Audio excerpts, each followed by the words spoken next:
Hilo jengo kwa sasa tuko muda limeungua muda saa 4 na dakika kama 45. Tulikuwa tunatoka madarasani tukaona moshi unafuka kwa sababu hatujui chanzo cha moto ni nini. Tulipoona moshi unafuka tulijaribu kuwapigia watu wa fire ili waje watupe msaada kuhusu ili jambo lililotokea hapa skuli. Mle ndani kwa hamna mwanafunzi yoyote ambaye alikuwa dahalia. Kwa hiyo tumepata hakuna aliyeathirika na hilo jambo lililotokea hapa, na mpaka sasa tunashukuru Mwenyezi Mungu, ila kuna vitu vya wanafunzi wenzetu vimeharibika. Tunawaambia serikali watusaidie kuhusu hili jambo hili, watupe msaada kwa hivi vile vitu vilivyoharibika kwa wanafunzi wenzetu, ili nao wapate kujiendeleza na kuhusu masomo yao, kwa sababu kesho kutwa hapa kuna mitihani inatarajiwa kufanyika, ili wanafunzi nao wawe kwenye nini ya mitihani, kwenye uniform ya mitihani. Mwalimu mkuu wa shule ya Katumbe sekondari, kama muda saa 4:30 hivi tumepata kama janga la moto kwenye eneo la wanafunzi ambao walikuwa wanaishi kama kambi. Tunakushukuru kwa wanafunzi wote, alhamdulillah. Wanafunzi walikuwa kwa darasani, hakuna mwanafunzi aliyepata hasara yote, isipokuwa pata mshtuko tu uliolingana ule moto ulivyotokezea. Lakini hata hivyo, kwa sababu tunaendelea na ujenzi na dahala zote ziko salama, alhamdulillah. Zilikuwa sehemu ambayo ilikuwa kama ni kambi ndio iliyoungua. Wanafunzi leo wanakuwa wanaishi ni kama sehemu ya makazi kwa ajili ya mtihani au kwa ajili ya makazi, na wanafunzi 89. Bahati nzuri wanafunzi 84 walikuwa wapo na wote wako salama, na wanafunzi 5 wako nyumbani, hakubahatika kuwepo kwenye simu ya shule. Sasa baada hayo, isipokuwa wanafunzi vifaa vyao vyote vimepotea, vimeungua kwa moto, magodoro pamoja na mabegi yao na vitabu vyao vya kusomea. Tunashukuru Allah kwamba tukio lote hilo hapana hawana roho iliyopotea. Bado tunaendelea kumshukuru. Ni SF Alhamisi Mdungi ambaye ni mkuu wa kituo cha zimamoto hapa Kijichame, wilaya ya Micheweni. Tumepokea taarifa ya ajali ya moto muda wa saa 4 na dakika 38.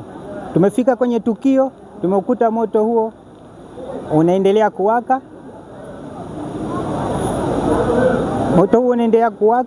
Kwa hiyo tumefanikiwa kuuzima. Kwa hiyo natoa wito kwa wananchi, inapotokea jambo hili la ajali, basi tunatakiwa tutoe taarifa zimamoto, na sisi tutafika, na tunachotakiwa kwamba wapige namba ya dharura 114. Wakipiga hiyo, sisi tutafika kwa haraka. Chanzo cha moto kwa kweli hakijulikani kwa sababu ulikuwa umeme umezimwa. Baada ya kuwashwa, tunafikiria tu kwamba ni overload ya moto, kwa hiyo ni chanzo hicho, lakini chanzo cha umeme hakijulikani. Banda linatumika kwa ajili ya wanafunzi wa kiume ambao walikuwa wakikaa humo pamoja na vifaa vyao vilikuwemo, lakini muda huo walikuwa hawapo, wapo darasani.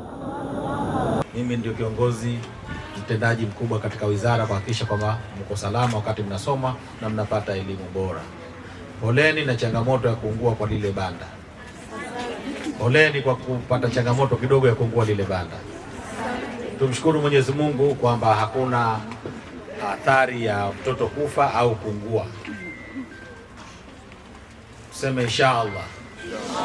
Na tuendelee kuomba Mwenyezi Mungu atuepushe na majanga mbalimbali.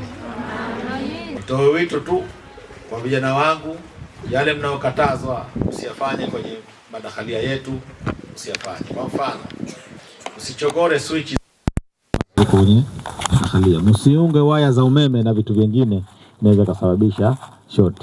Majengo tunaojenga hapa alhamdulillah, bweni yote, bweni la kike halijaungua, liko salama. La kiume tunakamilisha kesho kutwa, vijana wa kiume watahamia kule. Haya mabanda ni masuala ya temporary. Walikuwa wanakaa pale ni kwa dharura, na bila shaka karibuni sana wataweza kuingia pale. Na niseme tu niwape taarifa kwamba kuna vitanda vya kutosha na kuna magodoro ya kutosha wanafunzi kwa mujibu wa uwezo wa kile chumba, mali dakhalia mpya tunaojenga ya kiume. Lililoungua ni lile jengo la dharura. Sasa mimi katibu mkuu nitamtaka mkandarasi sasa, na utanifanya nisiondoke Chwakatumbe, ili ile dahalia yetu ambayo inaendelea na ujenzi aweze kuikamilisha. Na mimi nimefuatilia, naambiwa anasuasua. Changamoto ishajitokeza, lakini dahalia yetu ambayo inajengwa ipo. Kwa hiyo mimi nimuombe mkandarasi popote alipo, kuanzia leo afunge kambi Tumbe, atukamilishie dahalia yetu ya kiume, ili watoto wetu waepukane na hii changamoto iliyojitokeza. Lakini pia nimewambia kamati ya maendeleo, katibu mkuu, japo na wewe mengine utafanya, kamati ya maendeleo ambayo ipo hapa Tumbe ituangalie mfuko wao wa maendeleo una nini, ili na wao waweze kuja kutusaidia. Tumefahamiana Mheshimiwa Sheha, masheha wa Tumbe muliopo, niwaombe mulisimamie hilo ili vijana wetu pia wapate faraja. Lakini tunaona katika bweni letu lile kulikuwa na nguo hizo za wanafunzi, mabuku. Najua kwetu sie Wizara ya Elimu mabuku si issue, sio? Kwa hiyo niombe watoto wangu ambao mupo, wale ambao wanakwenda nje huko wasende wakaeneza maneno ambayo sio huko. Bweni la kike liko salama. Lililoungua ni lile banda letu la dharura. Kweli si kweli? Lakini mjengo wetu pia wa kiume unaendelea kujengwa. Kwa hiyo niwaambie, mkiondoka hapa musende mkawatia taharuki wazazi wenu, wala na nyie musiwe na wasiwasi. Endeleeni na masomo yenu kama kawaida. Tumeelewana hivyo?